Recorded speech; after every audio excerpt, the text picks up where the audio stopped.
কত ব্যথা কত ভাবে সয়েছো যে তুমি তোমারই কোনে লাল তায়েফের ভূমি ফেরেশতা এসে যায় ধ্বংসের হুকুম লৌহ মাখা মুহাম্মদ প্রাণেতে হাসরা আল্লাহ ক্ষমা করো তায়েফে বাসী মেরা বসনি তো আমি যে মুহাম্মদ হৃদয়ে মুহাম্মদ। আলহামদুলিল্লাহ। পাকিস্তান আমাদের মুসলিম ভাইরা যা দেখিয়ে দিল দুনিয়াকে এই বুনিয়াদ মারসুস সীসা গলা প্রাচীর, এটা ফজরের পর থেকে আরম্ভ করে মাত্র 6 ঘন্টা অপারেশন চালিয়েছিল। ভারত অপারেশন করেছিল, অপারেশন সিঁদুর। ওদের জবাবে এরা বানিয়েছে অপারেশন বুনিয়াদ মারসুস। 6 ঘন্টা পরে ওরা এখন নমস্কার করে বলছে দাদা আমাদের দরকার নেই। ভারতের যে ক্ষতিটা হয়ে গেল এই নরেন্দ্র মোদীর ভুল সিদ্ধান্তের কারণে, আমার মনে হয় ভারতবাসীর এখন দরকার এই কোলাঙ্গারকে টেনে হিসেবে নামিয়ে দেওয়া। কোরআনে কারীম জানিয়েছে ওয়ায়াজআলুর রিজসা আলাল্লাযীনা লা ইয়াকিলুন। সূরা ইউনূসের 100 নম্বর আয়াতের শেষের দিকে আছে, এই পৃথিবীতে কোন মানুষ যদি বিবেক অনুযায়ী কাজ না করে তাহলে তার উপরে আল্লাহ নিজে ভুল সিদ্ধান্ত চাপিয়ে দেয়। কথা বোঝেন না? ভালো করে বোঝেন। কোন মানুষ যদি তার বিবেক অনুযায়ী কাজ না করে, তার জ্ঞান অনুযায়ী যদি কাজ না করে, কমন সেন্স আকীল, তাহলে আল্লাহ বলেন তার উপরে আমি রিজসা ভুল জিনিস চাপিয়ে দেই। এই নরেন্দ্র মোদী নামে পৃথিবীর নিকৃষ্ট এই শয়তান, এই কোলাঙ্গার, একে মানুষ বলা ঠিক নাই, আল্লাহ ঘর ভেঙে ফেলছে। একটা জানোয়ার। কথা বলে না কেন? আপনি আজ দুপুর 12:30টার একটা রিপোর্ট পেয়েছি, আমেরিকা পাঠিয়েছে তাম পৃথিবীর 257টা দেশ, এর ভেতরে নিকৃষ্ট মানুষের তালিকা যারা শাসক, 1 নম্বরে নাম দিয়েছে তারা হাসিনা। এটা সবচেয়ে নিকৃষ্ট মানুষ এই দুনিয়ায় এখন 1 নাম্বার। 2 নম্বরে নাম দিয়েছে ওনার স্বামী খ্যাত এই নরেন্দ্র মোদী। 3 নম্বরে নাম, 4 নম্বরে নাম এসেছে বাশার আল আসাদ সিরিয়ার। 5 নম্বরে নাম এসেছে, ওটা এখন আর নেই, ওটা মরে গেছে, হিটলার। 6 নম্বরে আরেকজনের নাম এসেছে, ও নাম আমি এখন নিতে পারবো না, কিছুদিন পরে নেব।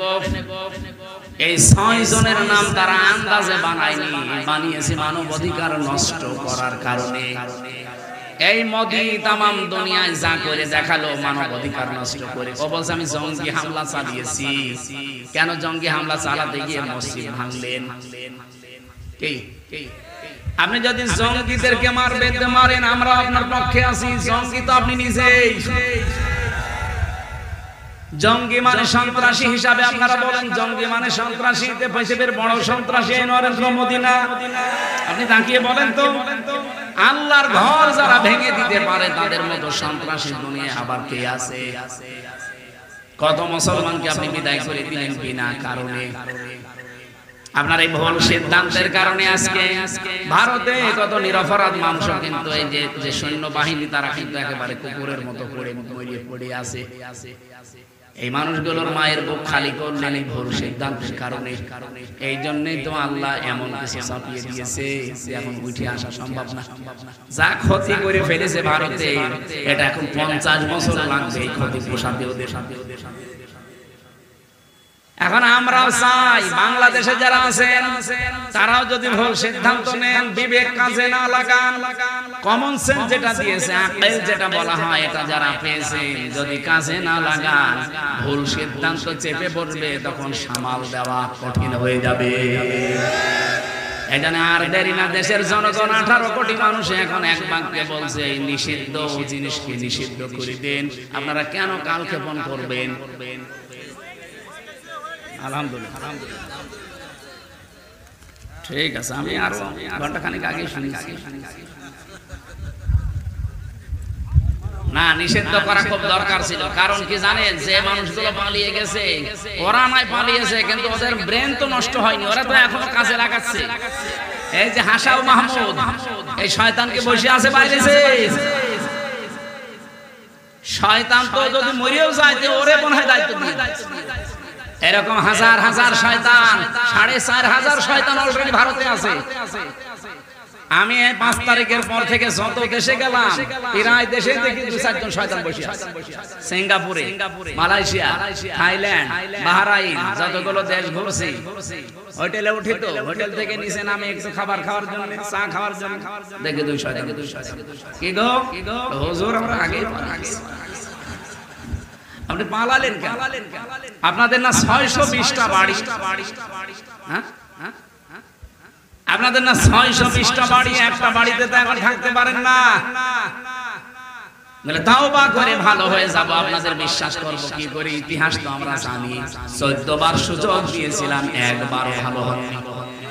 আর আল্লাহর ঘোষণা আছে, মানুষ যখন পাপের সীমা ছাড়িয়ে যায় তখন আল্লাহ তাকে আর ঘুরিয়ে নিয়ে আসার কোনো রাস্তা থাকে না। ফেরাউনও কিন্তু পাপের সীমা যখন ছাড়িয়েছে তখনও বলেছে আল্লাহু লা ইলাহা ইল্লাল্লাযী আমানাত বিহি বানু ইসরাঈল ওয়া আনা মিনাল মুসলিমিন। আমি তো ঈমান এনেছি বনি ইসরাইল যার উপর ঈমান এনেছে তার উপরে, আমি তো মুসলমান। ওয়া আনা মিনাল মুসলিমিন, আমি মুসলমান। এর বড় ফেরেশতারা আমারে পানিতে চুবায় আবার তোলে। আল্লাহ ডাক দিলেন, আল ফাকাদ আসাইতা ক্বাবলু ওয়া কুনতা মিনাল মুফসিদিন। এখন এর আগে তুমি বড় স্বৈরাচার ছিলে, সন্ত্রাসী ছিলে, তোমার কারণে আমার বহু বান্দা দুনিয়া থেকে বিদায় নিয়েছে বিনা কারণে। তোমার কারণে হাজার হাজার বান্দা কষ্ট পেয়েছে বিনা কারণে। আজ যদি এই নিষিদ্ধ সংগঠন যেগুলো হয়ে গেছে, এরা যদি মাফ চায়, আপনি মাফ আল্লাহ করছে না, করবেন কি করে বলেন? আল্লাহ মাফ করবে না, কারণ তাদের দ্বারা আয়না ঘর তৈরি হয়ে হাজার হাজার মানুষ 8 দিন 10 দিন না 8 বছর 10 বছর 14 বছর আয়না ঘরে ছিল, এটা বিশ্ব দেখে ফেলেছে। আরে ভাই, আমি নিজেও তো 10 দিন ছিলাম, আমি নিজেও 10 দিন মাটির নিচে ছিলাম। আমি দেখেছি কত ভয়ঙ্কর জায়গা ওটা, পৃথিবীর সাথে পুরা বিচ্ছিন্ন। আমি 5 ওয়াক্ত নামাজের ভেতরে 4 ওয়াক্ত নামাজ জানতাম না যে এখন কয়টা বাজে। শুধু যখন ডিউটি পাল্টায় তো বুঝতাম এখন মনে হয় এই সময়। কারণ যারা আসতো ওরা তো মানুষ না, মানুষ নামের কলঙ্ক। জিজ্ঞাসা করলে মা বাপ তুই গালি দেয়। আমি বলি যে ভাই একটু নামাজ পড়বো, কয়টা বাজে? এমন এমন অফিসার আমাদের পাহারায় দিত, নামাজের কথা বললেই খেপে যায়। যে নামাজ দিয়ে কি হবে? নামাজ দিয়ে যদি কিছু হয় সে মাটির নিচ থেকে তোরে নিয়ে যায় না কেন? কি বলবেন? এমনি পতন হয়েছে ওদের, আল্লাহর আরশ পর্যন্ত কেঁপে গেছে। 4 ওয়াক্ত নামাজ আমি নিজে বলছি, এই যে কোরআন আমার সামনে, আমি নিজে 4 ওয়াক্ত নামাজ আন্দাজে পড়েছি।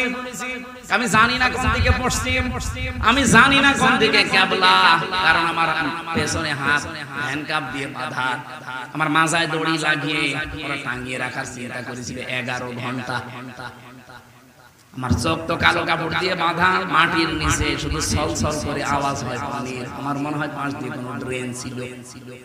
এমন জায়গায় আমি জানতাম না যে এখন কোথায় আছি।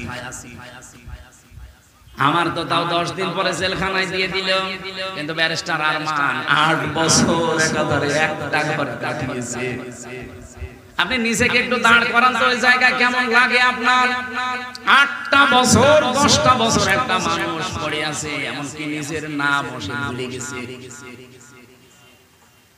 আমাকে যেদিন ওখান থেকে বের করে কোর্টে চালান করে আমি দেখেছি ওই দেওয়ালের সাথে কেউ বড় বড় নখ দিয়ে খুশিয়ে খুশিয়ে লিখে রেখেছে, ভাইরা কেউ যদি বাইরে যেতে পারেন এই নাম্বারটাই জানাবেন যে আমি অমুক বেঁচে আছি। এখনো পর্যন্ত অনেকে জালেমের সাফাই গায়ে কি করেছে, বাবু কি করেছে, আপনার সাথে তো করেনি, আমার সাথে করেছে আমি জানি। এরকম চেয়ার দেখিয়েছিল আমারে, এই যে আয়না ঘর আবিষ্কার হওয়ার পরে যে চেয়ার দেখেছেন ওটা তো কারেন্টের শর্ট দেওয়া চেয়ার, ওটা তো ঘোরে। আর আমার যে চেয়ারে বসিয়েছে আমি নিজে এই চেয়ারে হাতের সাথে পায়ের সাথে ক্লিপ লাগানো, গলার সাথে এমনিতেই কালো কাপড় দেওয়া ক্লিপ লাগানো। একবার টিপ দেবে, একবার টিপে আপনি 1 মিনিটে 120 বার কাঁপবেন, মাথার মগজ উলটপালট হয়ে যায়। এতটুকু শেষ করে দিলে তো বাঁচি না। আমারে নিয়ে এসেছিল এই নখ তোলার জন্য, যে একটা টিপ দিয়েছে মাত্র। আজ পর্যন্ত 4.5 বছর চলছে। 3 বছর তো ছেলেছিলাম আর 1 বছর বের হয়ে গেছে। এই 4.5 বছরে এখনো নখটা আমার ভালো হয়নি। এই দেখেন একটা চাপ শুধু। কিন্তু আমার আগে একজনকে নিয়ে গেল ছাত্র দলের এক ভাইকে, ওরে এভাবে মেশিন দিয়েছে। আমারে বলছে হুজুরে যে এটা দিয়ে নখ তুলি আমরা। এখানে হাতের সাথে আর পায়ের সাথে মেশিন লাগিয়ে শুধু একটা টিপ দেবে, একবারে নখগুলো সব উঠে চলে আসবে। আরে ভাই নখ উঠে গেলে ছেড়ে দিয়ে না, ওর উপর আবার লবণ ছিটিয়ে দেয়। আমার রাগটাকে এমনি মনে করছেন আপনি নিজে ওই জায়গায় একটু 3 বছর দাঁড় করান তো আপনার কেমন লাগে? আমি তো যোগাযোগ বিচ্ছিন্ন ছিলাম, জানি যে আছে না মরে গেছি, কারণ আমার সিসি ক্যামেরা দিয়ে রেখেছিল কেউ আমার সাথে যেন কথা না বলে। 3টা বছর আমি জানি না আমার মা বাবা আছে কিনা। জেল থেকে বের হয়ে শুনলাম আমার দাদা মরে গেছে, আমার নানি মারা গেছে, আমার চাচাতো ভাই মরে গেছে, অথচ একটাও আমি জানতাম না। কারারক্ষীরা যদি জিজ্ঞাসা করে যে ভাই বাইরের খবর কিছু জানেন, ও শয়তান এমন আচরণ করতো, মা বাপ মিলে গালিগালাজ দেয়। কারণ যাদের দায়িত্ব পেতাম একটাও তো মুসলমান না। সুব্রত বালা, অসিত কুমার, দেবদুলাল, আশিক রায়, নাম শুনে বোঝা যাচ্ছে ওর কাছে তো আলেম সালেম নেই, সবই ওর কাছে সমান। আর আলেমের নাম দেখলেও ঘৃণা করে। রিমান্ডে আমারে যারা সবচাইতে বেশি অত্যাচার করেছে, আমার মাথার চুল থেকে পায়ের তালু পর্যন্ত 1 ইঞ্চি জায়গা বাকি নেই যেখানে ওরা টর্চার করে না। এই জন্যই তো আজকে কাঠের চেয়ারে বসতে পারি না। এটা আমি বালিশ দিয়ে নিয়েছি এমনি না। কাঠের চেয়ারে বসলে আমার 10 মিনিট পরে ব্যথা আরম্ভ হয়ে যেত। এমন টর্চার করেছে, এটা বউ ছাড়া কাউকে দেখানো যায় না।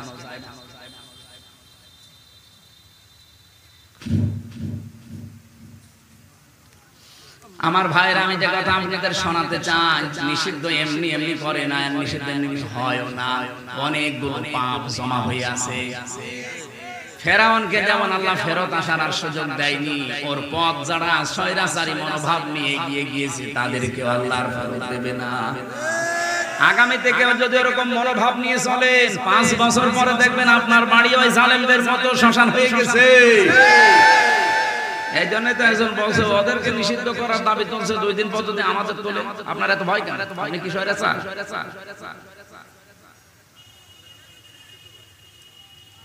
সূরা সফ থেকে যে আয়াতটা পড়েছি, বুনিয়ানুম মারসুস, এমন একটা গুরুত্বপূর্ণ শব্দ এটা।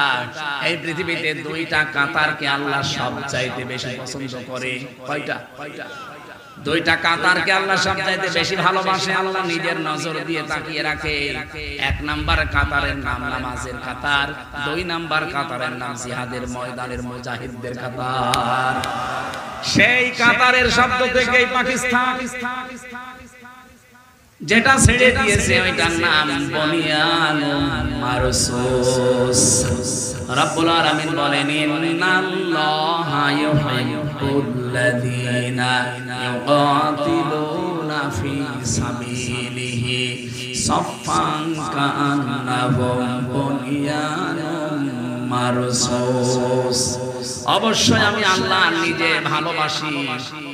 আপনি চিন্তা করতে পারেন শব্দটা কি আল্লাহ চয়েস করলেন। ইন্নাল্লাহা, অবশ্যই আমি আল্লাহ, ইউহিব্বুল্লাযীনা, তাদেরকেই ভালোবাসি এবং বাসবো। ইউহিব্বু এটা মুজারি, বর্তমান, ভবিষ্যৎ, প্রেজেন্ট, ফিউচার। শুধু এখন না, কিয়ামত পর্যন্ত আমার আল্লাহ ভালোবাসতেই থাকবে। কাদেরকে? আল্লাযীনা, যারা ইউকাতিলুনা ফী সাবিলিহি, আল্লাহর রাস্তায় যারা যুদ্ধের ময়দানে অবস্থান নেয় সশস্ত্র বাহিনী হিসাবে। সাফফান, কেমন ভাবে নেয়? সীসা গলা প্রাচীরের মতো সারিবদ্ধ, কাতারবদ্ধ হয়ে। এই কাতারটা আল্লাহর কাছে এত বেশি ভালো লাগে কারণ এই কাতারটা আমার আল্লাহর জমিনে আল্লাহর দ্বীন কায়েমের জন্য, মানবতা প্রতিষ্ঠা করার জন্য, অন্যায় উৎখাত করার জন্য এই কাতার তৈরি করা হয়। ওরা যদি পাকিস্তানের মসজিদ না ভাঙতো, মাদ্রাসা না ভাঙতো, শিশুদেরকে হত্যা না করতো, ও পাকিস্তান এত খেলতো না। কথা বলেন না কেন? আমি জঙ্গি হামলা হয়, জঙ্গি হামলা করেন, কোনো অসুবিধা নেই, কিন্তু মসজিদ ভাঙলেন কেন? হিন্দু ভাইরা বলেন তো, আমরা যদি এখন বলি ঢাকার স্বামীবাগের ইসকন মন্দির 500 বছর আগে এটা মসজিদ ছিল, এর নিচে এটা ভেঙে এখন মসজিদ বানাবো, বলেন কেমন লাগবে আপনার? আপনার যেমন লাগবে, বিবেকটা কি কুকুরে পোশাক করেছে? পাকিস্তানের মুসলমানদের অন্তরে ঠিক এইটাই লিখেছে। কেন মসজিদ ভাঙিয়ে মাটির সাথে মিশিয়ে দিতে? মাদ্রাসা নবীর ঘর যেখানে কোরআন হাদিস শেখায় সেটাও ভেঙে ফেলেছে। ভারতে এখন হাজার হাজার মসজিদ ভেঙে মাদ্রাসা তালাবদ্ধ করে দিচ্ছে এই শয়তানরা। আমি যে হাদিস পড়েছিলাম, মানিদ দাআ মা লাইসা লাহু ফালাইসা মিন্না, এদিকে তাকা, এদিকে তাকা। হযরত আবু যর থেকে বর্ণিত, নবীজি বলেন, যে জিনিস তোমার না, ওই জিনিস যদি তুমি নিজের করে নাও, নিজের দখলে নিয়ে নাও, তাহলে দুইটা ক্ষতি ওই দিন থেকে তোমার আরম্ভ হবে। এক নম্বরে ফালাইসা মিন্না, ওই দিন থেকে তুমি আমি নবীর উম্মত আর নেই। কি কথা বোঝে? কথা বোঝে? অলিয়াতাবাওয়া মাকআদাহু মিনান নার, এটা আরো কঠিন। ও যেন জাহান্নামে নিজের একটা স্থান টিকিট কেটে রেখে দিল। এই ভারত যেটা করেছে, আমাদের বাপ দাদাদের দেওয়া হাজার হাজার বিঘা সম্পত্তি মাদ্রাসা, মসজিদ, খানকা, গোরস্থান, ঈদগার জন্য তারা ওয়াকফ করেছিল। আর এই মোদি নামে শয়তানটা এখন অবৈধ আইন পাশ করে ওগুলো সব দখল করে নিচ্ছে। ও জমি কি তোর বাবার নাকি? এটা মুসলমানদের দেওয়া। এই কথা বলেন না কেন? যেটা যার না সেটা যদি সে দাবি করে, এক নম্বরে সে তো নবীর উম্মত এমন নেই, এটা তো বাদ। দুই নম্বর, ও জাহান্নামে নিজের স্থান তৈরি করে নিল। সুতরাং মোদি এই লোকটা জাহান্নামী। কোন ফতোয়া লাগবে না, নবীর ফতোয়া, মুসলিম শরীফ। যেটা আপনার না ওটা আপনি দখল করছেন কেন? যেটা দখল করে নিয়েছে ওটা কোন বাপ দাদার। 1940 সালে দয়া করে ফিলিস্তিনের মুসলমানেরা আমাদেরকে থাকতে দিয়েছিল। আমরা যেমন রোহিঙ্গাদেরকে দিয়েছি এরকম থাকতে দিয়েছিল, অথচ তাদেরকে তাড়িয়ে দখল করে নিচ্ছে। তার মানে জাহান্নামী ভারতের এই উগ্রপন্থী হিন্দু মুশরিক যারা, সব হিন্দু না, মুশরিক যারা, এরা যে জাহান্নামী কোন ফতোয়া লাগবে আর? এমনকি বাংলাদেশের সাথে হাদিসটা মেলে নাকি বলবো না? আবার নিজের দিকে টেনে নিয়ে না। আগস্টের 5 তারিখের পরে আমরা দেখতে পেয়েছি এই দেশে যে জিনিস যার না, অনেকেই সেটা দখল করে নিজের আয়ত্তে নিয়ে নিয়েছে। এটা হয়তো খুলনাই নেই, যারা নিয়েছেন যেটা আপনার না ওটাকে ফেরত দিয়ে দেন, নয়তো ওই দিন থেকে আপনি নবীর উম্মত আর নেই। এটা একটু কড়া হয়ে গেল। কিছুই হয়নি এখনো, কেবল ডোজ শুরু হচ্ছে। যারা যা নিয়েছেন ফেরত দিয়ে দেবেন। হ্যাঁ, এখানে একটা অপশন আছে হাদিসের টিকায়, এই যে ফা আছে না মাঝখানে, ফালাইসা মিন্না, ফা আরবি গ্রামার অনুযায়ী বালাগাত মান থেকে আমি পড়েছি 19টা অর্থে ফা আসে। কয়টা? এর 13 নাম্বার কায়দায় দেখবেন একটা কায়দা লেখা আছে, উপরে বর্ণিত কোন শব্দ যদি আপনার সাথে মিলে যায়, পরের যেটা আল্লাহ এবং রাসূল বলতে চাই মাস্ট বি ওটা আপনার উপরে কার্যকর হবে। প্রথম শব্দ ছিল কি? মানিদ দাআ, এখানে টান আছে, মানিদ দাআ মা লাইসা লাহু। এই যে হাদিস এখানে আছে, আমি নোট করে এনেছি একেবারে বাংলা ভাষায়। মানিদ দাআ মা লাইসা লাহু ফালাইসা মিন্না ওয়ালিয়াতাবাওয়া মাকআদাহু মিনান নার। এই দেখেন, আন আবি যার রাদিয়াল্লাহু তাআলা আনহু قال আন্নাহু সামিয়া রাসূলুল্লাহি সাল্লাল্লাহু আলাইহি ওয়াসাল্লাম ইয়াকুল মানিদ দাআ মা লাইসা লাহু ফালাইসা মিন্না ওয়ালিয়াতাবাওয়া মাকআদাহু মিনান নার। রাহু মুসলিম। মুসলিম শরীফের 3765 নাম্বার হাদিস। হযরতে আবু যর বলেন, কোন ব্যক্তি যদি এমন জিনিসের দাবি করে যে জিনিসের প্রকৃত মালিক সে নয়, তাহলে তার দুইটা শাস্তি। এক নম্বরে সে আমার দলভুক্ত না, তার মানে আমার উম্মত না। দুই নম্বরে তার বাসস্থান জাহান্নামে সে যেন নির্ধারিত করে নিল। আগস্টের 5 তারিখের পরে যারা এই কাজ করেছেন এটা ফেরত দেওয়া লাগবে, নয়তো আপনি মরে গেলে আপনার জানাজাও জায়েজ নেই, আপনাকে কবরে দেওয়াও জায়েজ নেই। কারণ বিসমিল্লাহি ওয়া আলা মিল্লাতি রাসূলুল্লাহ বলে দেব, আমি কি মিথ্যা কথা বলবো আপনার জন্য? আল্লাহর নামে তো আপনাকে রাখা যাবে না, আর রাসূলের দলেও তো আপনাকে দেওয়া যাচ্ছে না, কারণ আপনি মানুষের জিনিস দখল করে নিয়েছেন। কত মানুষ দেখলাম চুরি করে, ডাকাতি করে, এমনকি চাঁদাবাজি করে নিয়েছে। আরে ভাই, আপনার এলাকায় এখন হয়নি, এগুলো আমাদের এলাকায় পেয়েছি। যাদের এলাকায় যা হয়েছে ফেরত দেওয়া লাগবে না, ওর জন্য জানাজাও নেই, ওর জন্য কবরও নেই, ওরে পুড়িয়ে ফেলবে, কারণ এমনি জাহান্নামে যাবে।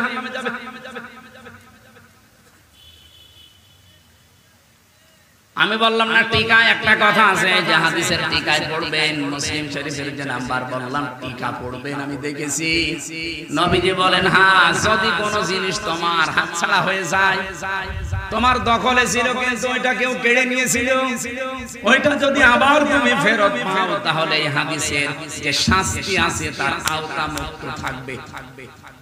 কথা বুঝেছেন? আলেমরা যদি না বোঝে, আমি আবার বলছি, রিপিট করে, যদি না বোঝেন না, আপনার খবর আছে। যে জিনিস আপনার ছিল কিন্তু এটা হাতছাড়া করে ফেলেছিলেন, হারিয়ে গিয়েছিল, কেউ নিয়ে নিয়েছিল, ওটা যদি আপনি আবার ফেরত পান, তাহলে হাদিসের যে শাস্তি, আপনি নবীর উম্মত থাকতে পারবেন না, এই শাস্তি আপনার জন্য না, কারণ আপনার জিনিস আপনি ফেরত পেয়েছেন। কথা বলেন না কেন? এই যে ইসলামী ব্যাংক যাদের ছিল তারা ফেরত পেয়েছে। আপনি বলেন ওই ব্যাংকে আপনার বাবা, যাদের ব্যাংক তারা ফেরত পেয়েছে। এতদিন হয়তো হাতছাড়া হয়ে গিয়েছিল, জোর জবরদস্তি করে দখল করে একজন রেখেছিল, ওইটা আবার ফেরত পেয়েছে। কিন্তু অনেকে বলছে না, এটাও চিন্তায় হয়ে গেছে। আপনি এরকম কথা বলতে পারেন? ওই ব্যাংকে আপনার বাবার, আপনার দাদার যারা বানিয়েছিল তারা এখন ফেরত পেয়েছে, এই কথা বলছেন। আপনি এই জায়গায় ফতোয়া দেন যে না, ও জোর করে নিয়েছে। আরে ভাই, আমার নিজেরটা বলছি আমি। আমারে ধরার পরে আমার বাবার কাছ থেকে কমপক্ষে প্রথম দিনই 10 লাখ নিয়েছে, এরপরে ধাপে ধাপে 3 বছরের 30 লাখ টাকা খেয়েছে ওরা। এই টাকাগুলো সব ওদের টাকা। বলেন বলেন বলেন বলেন, আমার টাকা আমি হাতছাড়া করে ফেলেছি। আপনি যেভাবেই হোক মিথ্যা মামলা দিয়ে, মিথ্যা সাক্ষী দিয়ে, বিভিন্ন কায়দায় ভয় ভীতি দেখে রিমান্ডে নিয়ে টাকাগুলো আমার বাবার কাছ থেকে নিলেন। এমনকি আকিস গ্রুপে চাকরি করতাম, সেখান থেকে ওরা 32 লাখ নিয়েছে। এই টাকাগুলো তো আর আপনাদের না, যারাই নিয়েছেন। আমার মামলার আয়ু থেকে শুরু করে মিজানুর রহমান বাড়ি মাদারীপুরের টেকের হাট, এই শয়তান থেকে শুরু করে একেবারে টপ টু বটন যারা মামলার সাথে জড়িত সবাই খেয়েছে। আমি চাই এই টাকা তারা ফেরত দেবে। আপনাদের খুলনারও একজন অফিসার ছিল, এসপি, ফলতলায় বাড়ি, আমার রিমান্ডে উনিও ছিল। ভাগ যদি পায় ওরাও পেয়েছে। বিশেষ করে কাউন্টার টেররিজমের প্রধান যে ছিল গোপালগঞ্জের আসাদুজ্জামান, এই শয়তান বেশি খেয়েছে। ও আমার চোখ কালো কাপড় দিয়ে বেঁধে বলছে, ফুটবলের মতো ওই দেলাওয়ারকে পিটিয়েছিলাম, আপনাকে লাগতাবো। আমি চাই আমার টাকা ফেরত দেওয়া লাগবে, নয়তো আমার কোনো মাফ নেই। আমার গাড়িটা আটক করে ওরা গাড়িটা পর্যন্ত 1,13,000 টাকা বিনা কারণে নিয়েছে। সেদিন ওই ওসি এসেছিল, সিরাজগঞ্জ এক মাহফিল ছিল, দেখে ওসি এসেছে। হুজুর আসসালামু আলাইকুম, কে আপনি? বলছে আমি সেই ওসি আবুল কালাম আজাদ। আরে ভাই, হুজুর মাফ করেন। আমি মাফ করবো, আমার টাকা ফেরত দেন। আমি তো মাফ করার জন্যই বসে আছি, আমার টাকাগুলো আগে ফেরত দিয়ে দেন। টাকা নেই, আমার নামে বিভাগীয় মামলা হয়েছে, আমি এখন পালিয়ে বেড়াচ্ছি। পালিয়ে বেড়ালে হবে না, টাকা দিন। আপনি মাফ চান মানে জিনিস কি আপনার ছিল, আপনি জোর করে টাকাগুলো নিলেন কেন? শেষে 1 লাখ টাকা ফেরত দিয়েছে। আচ্ছা 13,000 কয়? হুজুর আছে না, ঠিক আছে। পুলিশ যে টাকা ফেরত দেয় বাংলাদেশে, এই মনে হয় প্রথম। এখন দেখছে বিভিন্ন জায়গায়। আমরা চাই, ওরা যা উপায় করেছে এতদিন সব ওইভাবে করে নিয়ে নেওয়া লাগবে। কথা বলেন না কেন? এই 15.5 বছরে বিএনপির কাছে, জামাত ইসলামের কাছে, চরমোনার কাছে, খেলাফত আন্দোলন, হেফাজতের কাছে যা যা যেভাবে নিয়েছে, মিথ্যা মামলা দিয়ে, মিথ্যা সাক্ষী দিয়ে, ভয় দেখিয়ে, বাড়ি থেকে তাড়িয়ে দিয়ে, কত কায়দায় দখল করেছে না, সবগুলো ফেরত। যেভাবে হোক ফেরত নিয়ে নেবেন। বাবা শাহজালাল সব হালাল, জিনিস আমার আমি ফেরত নেব। আপনার জিনিস নাকি? আমার যেমন আমার নিজেরটা বললাম, আপনারটা যদি এরকম হারিয়ে ফেলেন আপনি এভাবে কেড়ে নেবেন। কিভাবে নেবেন আমি জানি না। যেহেতু অন্যায়ের বিরুদ্ধে কোন প্রতিবাদ দাঁড়িয়ে গেলে সীসা গলা প্রাচীরের মতো ওই কাঁটালটা আল্লাহর পছন্দ হয়। আপনি দেখেন না, মাত্র 2 থেকে 3 দিনের আন্দোলনে এত বড় একটা জালিমদেরকে দেশ নিষিদ্ধ করে দিয়েছে। সীসা গলা প্রাচীরের মতো সামনে আমাদের ঐক্যবদ্ধ থাকা লাগবে, কারণ এই কাঁটারটা আল্লাহর খুব ভালো লাগে। রব্বুল আলামিন বলেন এত বেশি পছন্দ করি এই কাঁটারকে, এই কাঁটার থেকে কেউ যদি শহীদ হয়, মারা যায়, তার জন্য 6টা পুরস্কার দুনিয়া আখিরাতে আমি আল্লাহ দিয়ে দেই। বলেন সুবহানাল্লাহ। এজন্য আমরা সত্যের পক্ষে, এই পৃথিবীতে আল্লাহর দ্বীন কায়েমের জন্য মানবতার পক্ষে, অন্যায়ের বিরুদ্ধে যেখানেই দলমত দেখা যাবে না, দাঁড়িয়ে যাওয়া লাগবে। যদি আমার বাবার বিরুদ্ধেও দাঁড়ানো লাগে, আমি এই কাতারে দাঁড়াতে রাজি আছি না নে। ইন্নাল্লাহা ইউহিব্বু, আল্লাহ বলেন আমি ভালোবাসি, বাসবো। ইউহিব্বু শব্দ দিয়ে আপনি আরেকটা আয়াত পাবেন রাসূল সংক্রান্ত, ওলে কুনতুম তুহিব্বুনাল্লাহা ফাত্তাবিউনি ইউহিব্বুকুমুল্লাহ। হে নবী আপনি বলেন যদি আল্লাহর ভালোবাসা পেতে চাও তাহলে আমার রাসূলের আনুগত্য করো, আমি নিজেই তোমাদেরকে ভালোবাসবো। এখানেও মোজারে দিয়েছেন আল্লাহ ইউহিব্বুকুমুল্লাহ, আমি নিজেই তোমাদেরকে ভালোবাসা আরম্ভ করে দেব। এখানে আমার শব্দের দিকে খেয়াল করে, যেটা আমি পেয়েছি আলেমরা হয়তো এভাবে চিন্তা ভাবনা করে না, আমি পেয়েছি আপনি রাসূলকে শুধু ভালোবাসলেই, মহব্বত করলে আল্লাহ ভালোবাসবে, বিষয়টা এমন না। এখানে তাবউন আছে, তাবাইন, তাবউন মানে দেখে দেখে চলা। আমার নবীজি নবুয়ত পাওয়ার পর থেকে একেবারে ইন্তেকাল পর্যন্ত 23 বছরে যেভাবে যেভাবে চলেছে ওইভাবে দেখে দেখে চলার নাম হচ্ছে ইত্তেবা। বাংলাদেশে ভালোবাসা আছে আবেগে উপরে, কিন্তু ইত্তেবা করতে বললে তখন বলে না, এই ঝামেলা আছে। নবীজি 27টা যুদ্ধে নিজে নেতৃত্ব দিয়েছেন, কথা বলেন ঠিক কিনা? 27টা যুদ্ধে নিজে কমান্ডার ছিলেন। চিন্তা করতে পারেন এই কাতারগুলো আল্লাহর এত পছন্দ। বিশ্ব নবী বলেন কেউ যদি এরকম কাতারে শামিল না হওয়ায় মরে যায়, মাম্মা তাওয়ালাম ইয়াগজু ওয়ালাম ইউহাদ্দিস বিহি নাফসাহু মা তাআলা শাবাতিন মিনান নিফাক, লোকটা যদি অবস্থায় মরে গেল যে জিহাদের ময়দানে কাতারে শরীক হওয়ার, আল্লাহর দ্বীন কায়েমের কোন চিন্তা ভাবনা তার ছিল না, আমি নবী বলছি লোকটা মারা যাবে, মুনাফিক হয়ে মরবে। জাতির লোকেরা মুনাফিক হয়ে মরতে চান? বলেন বলেন। এজন্য অন্যায় যেখানে প্রতিবাদ সেখানে, এইটাই আমাদেরকে জুলাই আগস্ট শিখিয়েছে। কথা বলে না কেন? অন্যায় যেখানে প্রতিবাদ, আরো জোরে বলেন, অন্যায় যেখানে প্রতিবাদ। এই কাতারটা আল্লাহর এত বেশি পছন্দ হয়ে গেছে। আপনি দেখেন বনি আনুম মারসুস দিয়েছে পাকিস্তানে নামটা, আল্লাহ তাদেরকে অলরেডি বিজয় দিয়ে দিয়েছে। গরুর মদ খাওয়ায় জাতি যদি এখন বেশি এড়িতেড়ি করে, আমার মনে হয় এদের কপালে আরো দুঃখ আছে। সব মুরগির বাচ্চার মতো পড়ে মরে আছে। 6 ঘন্টার ব্যবধানে ওদেরকে, আমার মনে হয় এখন তামাম পৃথিবীর মুসলমানদের 57টা দেশ যেহেতু মুসলিম, এদের সবই পাকিস্তানের মতো এখন এক হওয়া দরকার। ভারতে যদি একজন মুসলমানের উপর অত্যাচার হয়, ভারতকে বাংলা পৃথিবীর মানচিত্র থেকে আমরা নিশ্চিহ্ন করে দেব। এক কথা বলেন না কেন? এই দেশে আমরা হিন্দুদেরকে যেমন আমানতে রেখেছি, ভারতে মুসলমান ভাইদেরকে আমানতে রাখা লাগবে। আপনি অত্যাচার করবেন মানে পৃথিবী আপনার বাবার নাকি?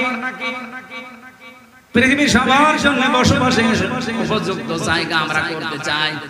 যে তোরা আজকে শান্তির পথে ফিরে আসার জন্য প্রতিশ্রুতি দিয়েছে, যুদ্ধবিরতি চেয়েছে, ডক্টর মোহাম্মদ ইউনূস পর্যন্ত আজকে ধন্যবাদ জানিয়েছে, ঠিক আছে। কিন্তু আগামীতে যদি কোনো মুসলমানদের উপরে আবার অত্যাচার করে, এই জঙ্গি, এই সন্ত্রাসী, এই গরুর মদ খাওয়া জাতির কোনো ক্ষমা নেই। এটা করাও সম্ভব। শুধু পাকিস্তানের মতো বাংলাদেশ মুসলিম দেশ যতগুলো আছে 57টা এই সীসা গলা প্রাচীরের মতো শুধু এক থাকা লাগবে। এই জন্য আল্লাহ দিয়েছেন কান্নাহুম বুনিয়ানুম মারসুস।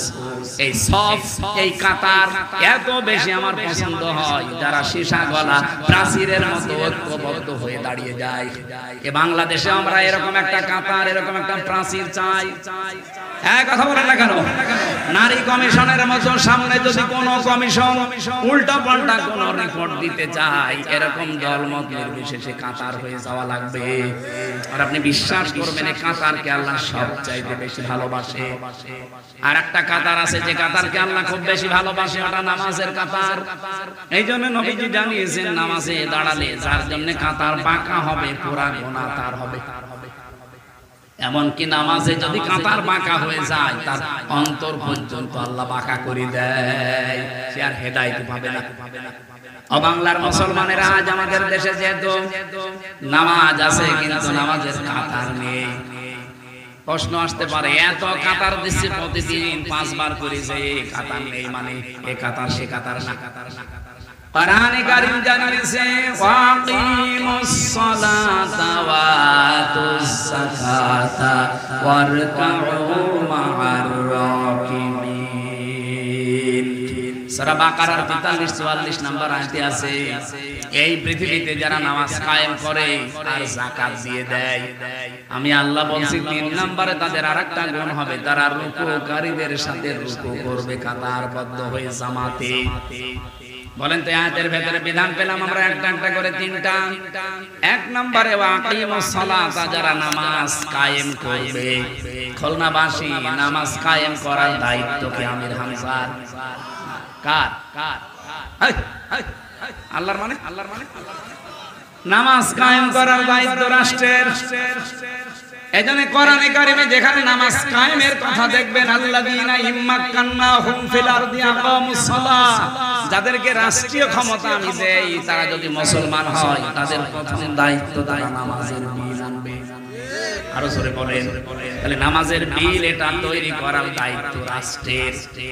এখানে সামনে 300 এমপি হবে বাংলাদেশে, 151 জন এমপি যদি এই বাংলাদেশে কোরআনে কারীম বুকে নিয়ে এবার প্রবেশ করতে পারে তাহলে প্রথম সংসদ অধিবেশনে তারা বলবে মাননীয় স্পিকার আমরা নামাজের বিল চাই।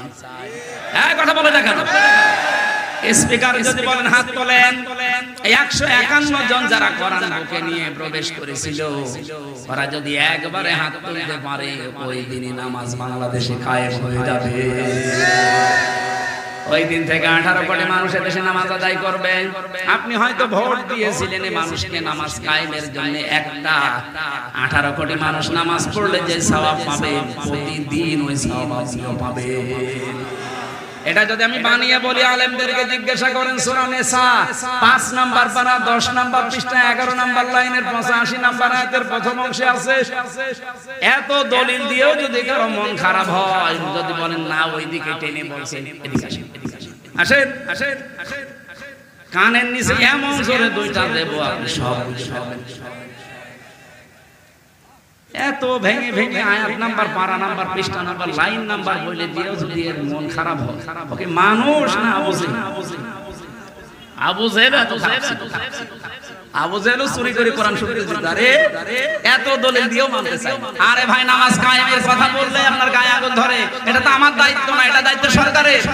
এই 54 বছর যারা ছিল তারা যেহেতু পারে না, এবার আমরা এমন মানুষ পাঠাবো যারা পারবে। হ্যাঁ, কথা বলে না কেন? এখানে কে আছে আমি জানি না, যদি কোরআন ওয়ালা পান যে কোরআন বুকে নিয়ে সংসদে যেতে পারে এরকম মানুষকে ভোট দেবেন। ওটা যদি আপনার দলের লোক নাও হয় কোনো অসুবিধা নেই। আমরা চাই এই কোরআন এবার সংসদে পাঠাবো। কারা কারা চান দেখি লিল্লাহি তাকবীর। দেখেন তো হাত তোলেনি কেন?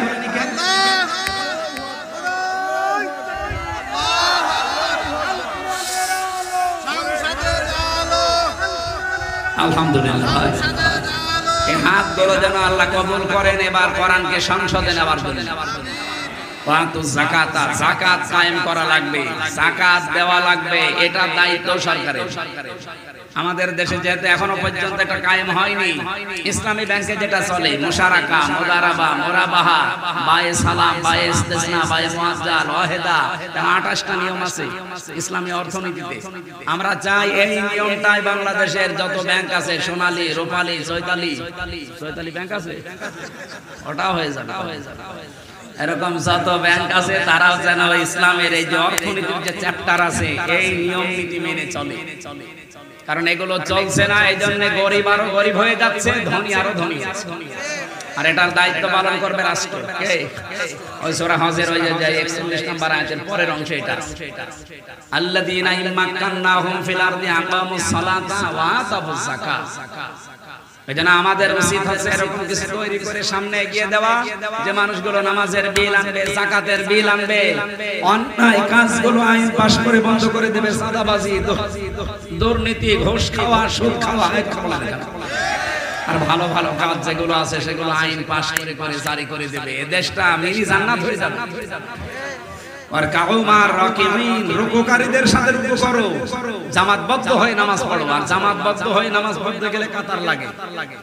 আমরা চাই পৃথিবীর এই 257টা দেশ, মুসলিম দেশ আছে 57টা, এরা যদি এই নামাজের এই কাতারের শিক্ষা নেয়। পাকিস্তান যেমন বুনিয়ান ও মারসুস নিয়ে আজ গমত খাওয়াদেরকে একেবারে নাস্তানাবুদ করে দিয়েছে, বিশ্বের মুসলমানেরা শুধুমাত্র এই কাতারটা শিক্ষা নিক, নামাজের কাতারের। দেখেন সব টাইট হয়ে যাবে বিশ্বে। নামাজের কাতারে যারা যেতে চান না, অনেকে নিজে নিজে নামাজ পড়েন, বাড়িতে নামাজ পড়েন, এখানে নামাজ পড়েন না।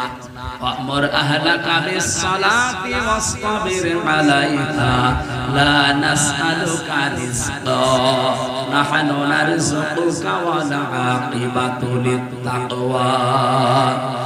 রব্বুল আলামিন সূরা তাহার 132 নম্বর আয়াতে জানিয়েছেন, হে নবী আপনি নিজে নামাজ পড়েন আর পরিবারস্থ লোকদেরকে নামাজে বাধ্য করেন, আদেশ দেন। কারণ আপনার কাছে রিজিক আমি চাই না, রিজিক আপনাকে আমি দান করি। শুভ পরিণাম অপেক্ষা করছে মুত্তাকি বান্দাদের জন্য। আমরা যেহেতু রাষ্ট্রে এখনো নামাজ কায়েম পাইনি, বলেন বলেন বলেন, এখানে যে যে জায়গায় আছি ঈমানকে টিকিয়ে রাখার জন্য আল্লাহর দরবারে এই কাতারে যদি আপনি পছন্দনীয় হতে চান, ভালোবাসার বস্তু হতে চান, পাত্র হতে চান, তাহলে পরিবার থেকে শুরু করেন, নামাজের কাতার যেন ঠিক থাকে। যে যে এলাকায় নামাজ আমরা পড়ি, মসজিদের কাতারগুলো যেমন সোজা হয়, আমাদের ব্যক্তি, পরিবার, সমাজ এবং রাষ্ট্রের কাতার যা আছে ওখানে যেন আমরা সোজা থাকি। এই কাতারের শিক্ষা আমরা পরিবারে, সমাজে, রাষ্ট্রে নিয়ে যাব। এই কাতারের ভেতরে ইমাম সাহেব ভুল করলে যেমন ভুল ধরা হয়, মুসল্লি ভুল করলে তাকে শুধরে দেওয়া হয়। কাতার থেকে বাইরে যে যদি দেখেন আজকে জেনার বিচার, আপনি সবাই এক হয়ে যাবেন। সারা বাংলাদেশ যদি এরকম এক হয়ে যায়, আওয়ামী লীগের মতো এই দেশেও সব নিষিদ্ধ হয়ে যাবে। আমার কুষ্টিয়ার হালসা আমার গ্রামের বাড়ি। আমি জেলে যাওয়ার আগে 20 সালে একটা ফতোয়া দিয়েছিলাম, জেনার ফতোয়া। কিন্তু ওই সময় আমার হাতে কিছুই ছিল না, ব্যাগ সাপোর্ট ছিল না, যদিও এখনো নেই। জেনার বিচার যেটা আছে, আমি রায় দিলাম, যে ফতোয়া দিলাম এইটা, যে জেনার বিচার হচ্ছে যদি সাক্ষী প্রমাণ হয়ে যায় তাহলে মাটির নিচে গেড়ে আপনি পাথর মেরে মেরে ফেলবেন, যদি বিবাহিতা হয়। আর যদি অবিবাহিতা হয় তাহলে 80টা বেত্রাঘাত করেন। যেহেতু তারা দুইজনই বিবাহিতা, সাক্ষ্য প্রমাণ সবই ধরা পড়ে গেছে, তারা নিজেরা অস্বীকার করেছে। বলেন তো এই জায়গায় বিচারটা যদি রাষ্ট্রে ইসলাম থাকতো, ওদেরকে সঙ্গে সাথ করা হতো না? হতো না? আর আমি ফতোয়া দিয়ে চলে আসলাম, যদি ওই জায়গায় বিচার কার্যকর করে আসতাম, আমার মনে হয় ওই মহিলাকে সঙ্গে সাথ করার আগে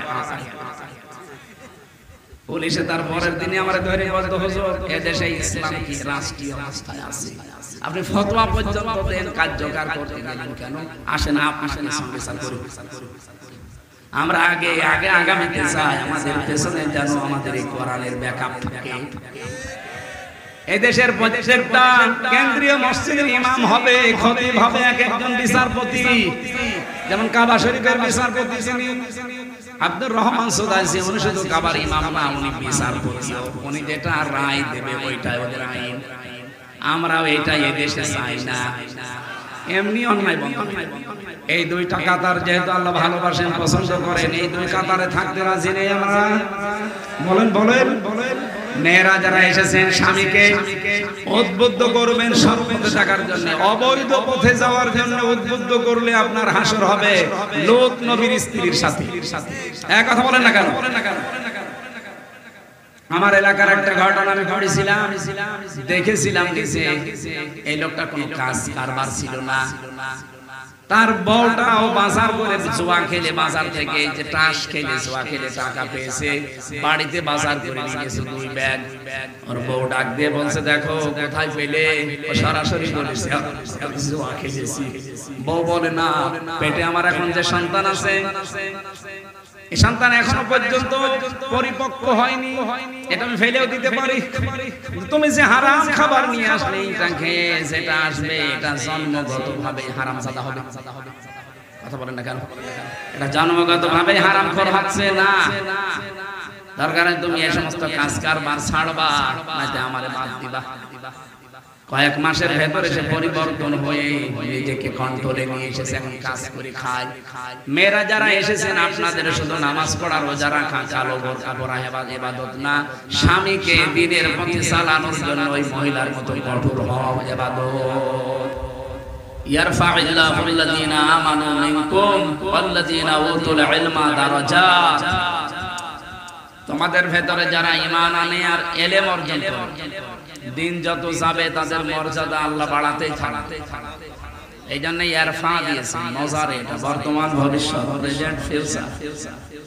দারাজাতুন না দিয়ে দারাজাত বহু পছন্দ।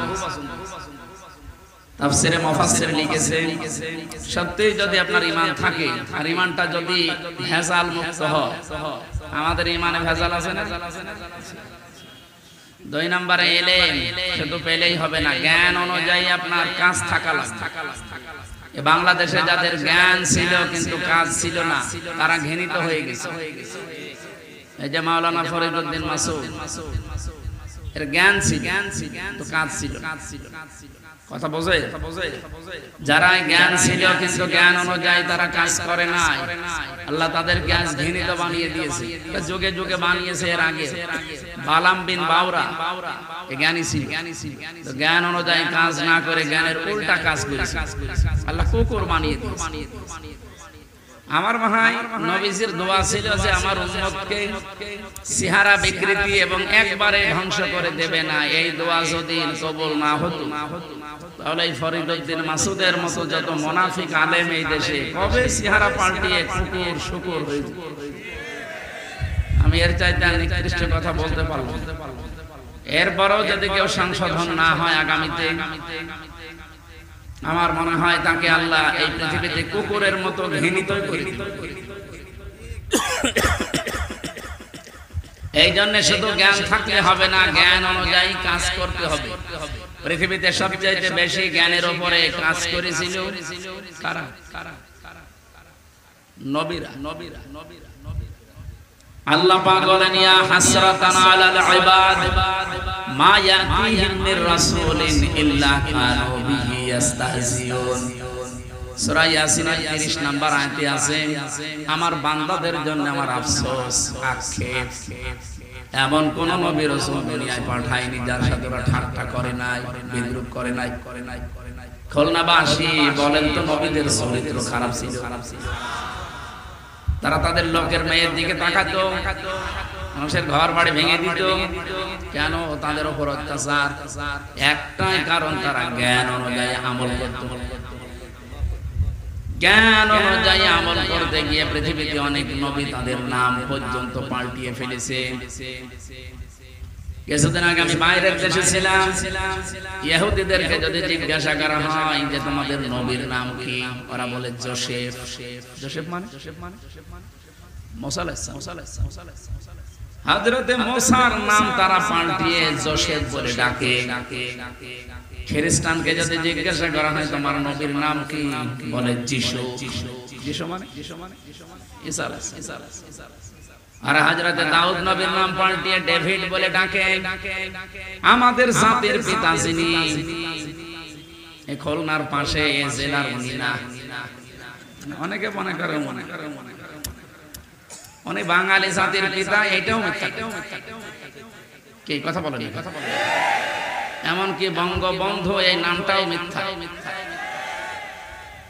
এই নামটা একটা মুসলমানের জন্য ভারত উপমহাদেশে প্রায় এই তোফায়েল আহমেদ দেওয়ার আগে, বহু আগে নামটা একজন মুসলমান বীরকে দেওয়া হয়েছিল এই উপমহাদেশের জন্য। তিনি বাংলার বন্ধু ছিলেন। আপনি ইতিহাস পড়েন, দেখবেন এটা পাবেন। পরবর্তীতে এটা চুরি করি এই তোফায়েল আহমেদ নামে একটা লোক, আমি নাম নিতেও ঘৃণা লাগে, কারণ দোসর ছিল জালেম। তারা জ্ঞানী ছিল, কিছু জ্ঞান অনুযায়ী আমল করে না। এই জন্য জ্ঞানের উপরে যাদের কাজ কারবার হয় না, তাদেরকে আল্লাহ ঘৃণিত বানিয়ে দেয় সৃষ্টি জগতের কাছে। তাকে আমি সরাসরি দেখেছি কিনা আমি জানি না, কিন্তু নামটা শুনলে, নামটা তো ভালো না, তো নামটা শুনলেই ঘৃণা তৈরি হয়। কেন?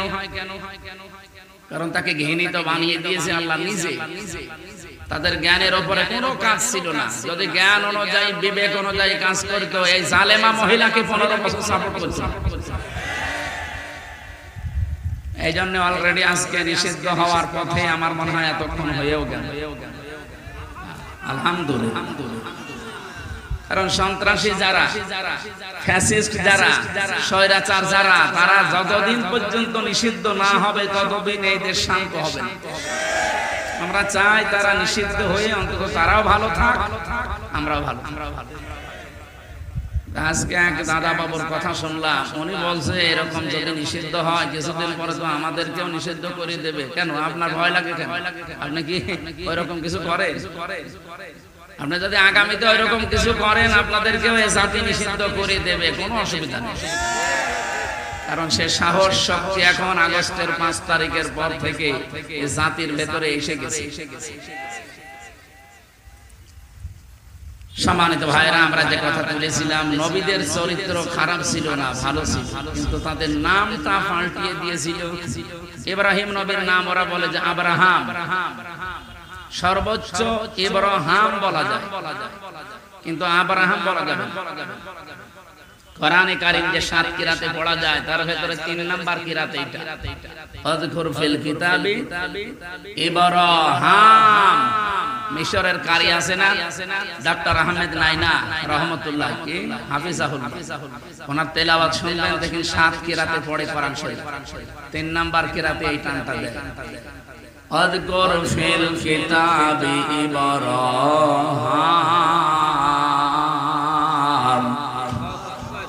ইব্রাহিম, ইব্রাহিম, কিন্তু ইব্রাহিম বলা যাবে না।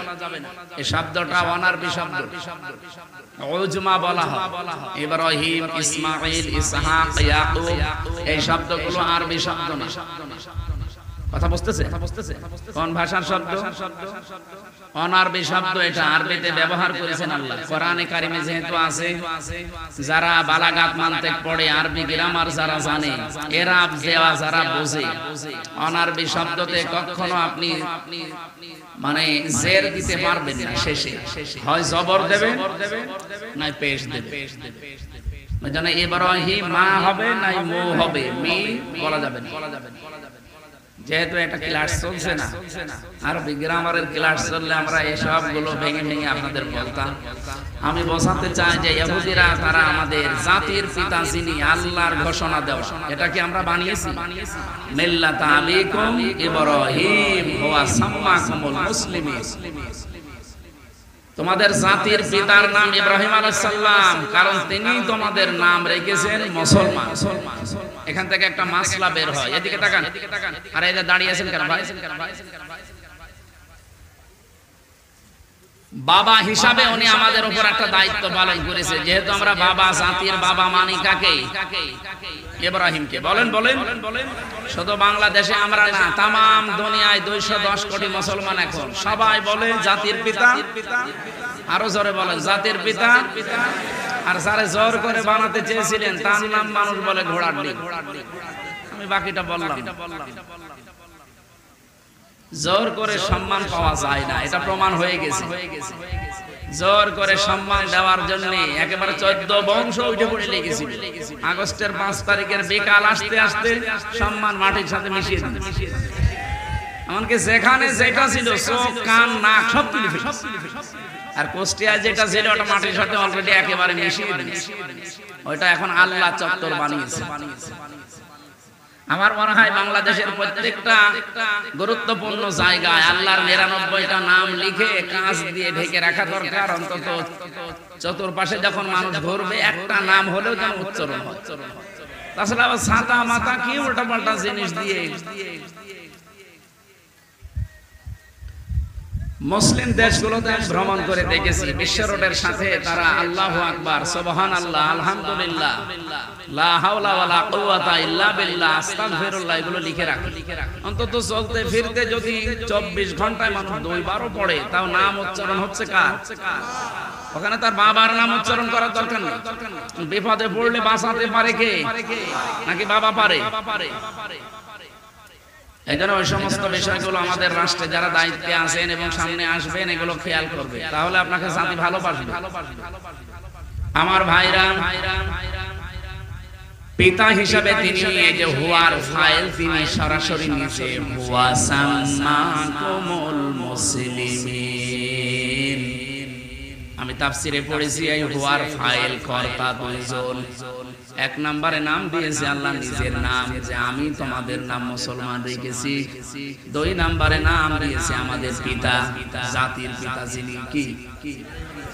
এখানে একটা মাসলা এসেছে, পিতা হিসাবে কেউ যদি দায়িত্ব পালন করতে চায় কমপক্ষে তার 12টা দায়িত্ব পালন করা লাগে। কিন্তু সন্তান জন্ম দিলে আপনি বাবা হতে পারবেন না। কমপক্ষে 12টা দায়িত্ব আপনাকে পালন করাই লাগবে, না এটা কিয়ামতে আপনিও ধরা খাবেন। 1 নম্বরে আপনার দায়িত্ব সন্তান হওয়ার পরে তার একটা অর্থবোধক নাম রাখা। কি কত বাবা এখানে বসে আছে অর্থবোধক নাম রাখা দূরের কথা, নাম রেখে দিয়েছে ছেলে ডেঞ্জার। আমি জেলখানায় একজনের নাম পেয়েছিলাম ডেঞ্জার, আর একজনের নাম সুইডেন আসলাম। নাম শুনে বোঝা যাচ্ছে ভেতরে কিছু আছে। একদিন আমার কাছে ফাঁসির ওই কন্ডেম ছেলে এসে দেখা করে গেছে। কি ভাই আপনি এত রাতে বাইরে? আসরের পরে তো কাউকে বাইরে থাকতে দেয় না, সবাই তো তালাবদ্ধ হয়ে যায়। আপনি হুজুর আমার নাম সুইডেন আসলাম। ওরে বাবা, বল যা বলুন নাম ওসা চেহারাটা সেই রকম লম্বা চড়া ওসা, সেই রকম মোটা গোটা চেহারা দেখলে আপনি মনে হবে যে 1 গ্লাস পানি খাই। ওনার নামে একটা সিনেমা তৈরি হয়েছিল বাংলাদেশে, আসলাম ভাই, যে মান্না। আপনারা তো আর এসব জগতে নেই, আপনারা আল্লাহর নাম শোনেননি কোনোদিন? ওনার জীবনী নিয়ে এই সিনেমাটা বানিয়েছে। কি ভয়ঙ্কর মানুষ হতে পারে বলেন। এখন বাইরে এসেছে, 27 বছর চলেছে। তাহলে সন্তানের নাম আপনাকে রাখা লাগবে একটা অর্থবোধক নাম। কিয়ামতের দিন আল্লাহ যখন মাফ করার জন্য কিছুই পাবে না, তখন নামের ওসিলায় মাফ করে দেবে।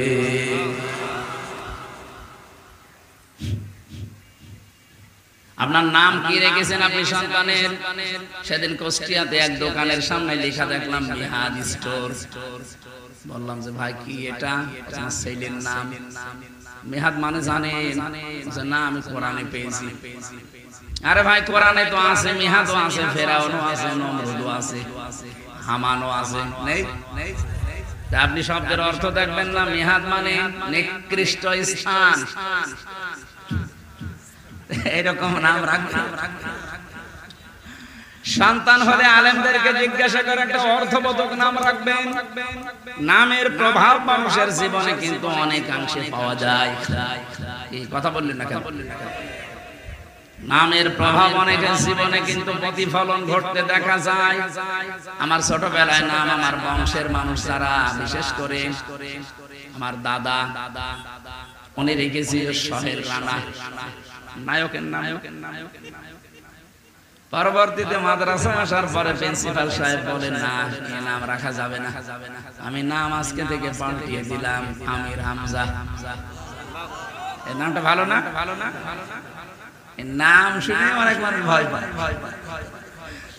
বিভিন্ন জেলায় যাওয়ার পরে মনে করে যে আমির হামজা মানে বিশাল জিনিস, যার পরে দেখে শরীর চলে না, ও এই হুজুর নামের তো গুণাগুণ আছে। এই জন্য আমার 12টা বলা উদ্দেশ্য না, একটাই বললাম, নামটা অর্থবোধক রাখবো। কারণ একবার যদি কোনো নাম আপনার সন্তানের পড়ে যায় না, সারা জীবনে আপনি যত উপরে ওঠেন না কেন, নাম কিন্তু আর ঘষে না, ওইটাই থেকে যায়। উপন্যাসে একটা গল্প পড়েছিলাম, একজনের নাম ছিল ফ্যানসাটা। একটা নাম হইল, লোকটা বলছে আমি গরিব ছিলাম, আমাকে বলতো চাতা, আমি কিছুই মনে করি নাই, কিন্তু এখন আমি ধনী হয়ে গেছি, আমার নাম আমি এটা আর রাখবো না, পাল্টাবো। নাম পাল্টাতে হলে এলাকার মানুষকে জানানো লাগবে। তখন তো আর এই ফেসবুক, টুইটার, ইউটিউব ছিল না। এলাকার মানুষদেরকে ডাক দিয়ে একটা গরু ছাগল জবাই করে খাওয়াচ্ছে যে আজকে নাম পাল্টাবো। চেয়ারম্যান সাহেব মাইক নিয়ে বলছে, ভাইরা আমার, বোনেরা আমার, এই লোকটার নাম আমি আজকে থেকে পাঠিয়ে দিলাম পাল্টিয়ে, এর নাম এখন থেকে মধু চাটা। লোকটা মাইক হাতে নিয়ে বলছে, ভাইরা আমার, বোনেরা আমার, আমার গরু ছাগলও গেল, আমার নামও পাল্টালো, কিন্তু নাম থেকে ওই চাটাটা আর গেল না। আগে ছিলাম ফ্যান চাটা, এখন আবার মধু চাটা। আপনি যতই উপরে ওঠেন, নাম কিন্তু পাল্টাবে না। এগুলি সন্তানের নাম এমন সুন্দর করে অর্থবোধক একটা নাম রাখবে, এই নামের প্রভাবও যেন তার জীবনে পাওয়া যায়। সর্বোপরি কিয়ামতে আল্লাহ যখন কিছু না পাবে, নামটা দেখে যেন ওরা নাম পাল্টিয়ে দিয়েছে নবীদের। আমি দেখেছি বহু নবীর নাম তারা পাল্টিয়ে পাল্টিয়ে ডাকে। এমনকি মুসলিম বিজ্ঞানী ছিল আল কামি, তার নাম পাল্টিয়ে ডাকে কেমিস্ট্রি। হযরত সাবির রাদিয়াল্লাহু তাআলা আনহু একটা নাম করা সাহাবী, তার নাম পাল্টিয়ে ওরা ডাকে আল জাবরা। এই বাংলাদেশেও নাম পরিবর্তনের হেডিক তৈরি হয়েছিল এই 15.5 বছরে। এমন কোন জায়গা নেই যেখানে নাম পাল্টায়নি। যার নাম যা থাক পাল্টিয়ে দেন, আগে বাবার নাম। এই কথা বলে না, এমনকি টয়লেটের নাম আমি দেখেছি বঙ্গবন্ধু টয়লেট। কি গো, আমি কি ওখানে যে এই নাম জব্ব?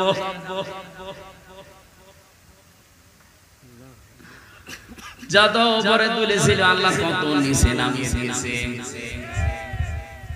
এই জন্য নাম পরিবর্তনের হেডেক যারা তৈরি করেন, কেন আপনি শহীদ জিয়াউর রহমানের নামটা পাল্টিয়ে অন্য একজনের নাম দিলেন? কি দরকার ছিল? কত কোটি টাকা খরচ হয়েছে আপনি জানেন? টাকায় যদি নিজের বাবার টাকা হতো, আপনি এভাবে নষ্ট করতে পারতেন না। দেশের উপর এত মায়া, এত মহব্বত দেখিয়েছেন সারা জীবন, কি দেখালেন? এমনি কি নিষিদ্ধ করছে মানুষ? এই আওয়াজটা উঠতো না, যা করেছেন এখন মানুষ সব টের পেয়ে যাচ্ছে। মানে আবার বলে আমার কি দোষ এখনো আমি জানি না। আপনি জানেন? আপনার জন্য সিরাজউদ্দৌলা মরে গেছে। এই কথা বলছেন, আপনার কারণে সিরাজউদ্দৌলা মরে গেছে। আপনার কারণে আল্লামা সাইদি মারা গেছে। আল্লাহর এই গোলামটা যদি এখন জীবিত থাকতেন আর এই ময়দানে যদি এখন আসতেন, আমার এই ময়দানে দাঁড়া জায়গা হতো মানুষের। খুলনার সার্কিট হাউস ময়দানে, খুলনার নেসারিয়া ময়দানে, খুলনার সিদ্দিকিয়া ময়দানে উনি তাফসীর করতেন। এর চাইতে লক্ষ লক্ষ মানুষ আল্লাহর কোরআন শুনতো। যদি এখন বেঁচে থেকে আপনাদের এই বটিয়া ঘাটায় একবার আসতেন, আমার মনে হয় এলাকায়ও প্রায় হাজারো মানুষ তার হাতে মুসলমান করে দিত। কারণ 13 বছর জেলখানায় থাকার পরে তার ঈমান যা ছিল আরো বহুগুণে বেড়ে গেছে। আল্লাহর বান্দার সাথে আমি একবার দেখা করতে পেরেছিলাম হাসপাতালে। আমার মাথায় হাত দিয়ে বলছিল, হামজা, খুলনায় আর চট্টগ্রামে যদি যেতে পারো বের হয়ে, এই সমস্ত মানুষকে জানাবা যে কোনদিন আমি সাইদি কোরআনের কথা বলতে পিছপাবইনি। আপনারা বাঁচতে দিলেন না। সুতরাং নাম পাল্টে আপনি কি করবেন? আলা তানাবাসু বিল আলকাব বিসাল ইসমুল الفسوق بعد الإيمان ومن لم يتب فأولئك هم الظالمون রব্বুল আলামিন বলেন মানুষের নাম বিকৃত করে পরিবর্তন করে উল্টা পাল্টা করে ডাকবা না যারা এগুলো করে এরা যদি তাওবা না করে এরা জালেম সুতরাং আল্লামা শফির নাম যারা তেতুল হুজুর দিয়েছেন তারা জালেম এক কথা বলেন না আল্লামা সাইদের নাম যারা দেদু শিকদার দিয়েছেন আপনার জালেম শহীদ আব্দুল কাদের মোল্লার নাম যারা কসাই কাদের দিয়েছেন আপনারা জালেম যার যার নাম পাল্টি আজ বিচার করেছেন সব এখন ফাঁস হয়ে যাচ্ছে এগুলো সব ছিল অন্যায় অবৈধ একজন মানুষের মন রক্ষা করার জন্য আগামীতে কোনো মানুষের মন রক্ষা করার জন্য দেশ আর চলবে না এই দেশ চলবে আমার মনে হয় আল্লাহর কোরআন দিয়ে ৯৬% মুসলমান এখানে আমরা বাস করি আমার বাড়িতে যদি আমার আইন না চলে যেমন আমার খারাপ লাগে আমার বাড়িতে আমার হুকুম না চললে যেমন আমার কষ্ট হয় আমার বাড়িতে আমার হুকুম জারি করে দিলাম আমার বউ শোনে না মেয়ে শোনে না ছেলে শোনে না ভাই শোনে না খারাপ লাগবে না বলেন না কেন এই জমিন কার হুকুম দেওয়ার মালিকও দিয়ে আল্লাহ আলা লাহুল খালক ওয়াল আমর তাবারাকাল্লাহু রাব্বুল আলামিন বানিয়েছি আমি সিদ্ধান্ত আমার কিন্তু দুঃখজনক হলো সত্য মেয়েরা কয়েকদিন আগে কিছু মেয়ে নামে হিজরা এরা নারী নীতির নামে কিছু পয়েন্ট দিয়েছে আমি ৩১৮ পৃষ্ঠায় পড়েছি এখানে 10টা কোরআনের আয়াতের বিরুদ্ধে ওরা এই রিপোর্ট জমা দিয়েছে তার ৩ নম্বরে ছিল দেহ আমার সিদ্ধান্ত আমার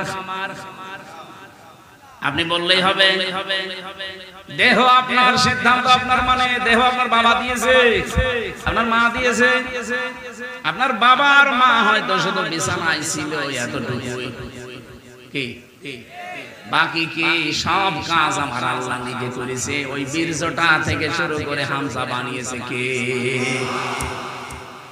বাবা শুধু বীর্যটাই দিয়েছিল ফালিয়ানজুরিল ইনসানু মিম্মা খুলিকা মিম্মা দাফিকি আখরুজু মিন বাইনিস সুলবি ওয়াত তারাইব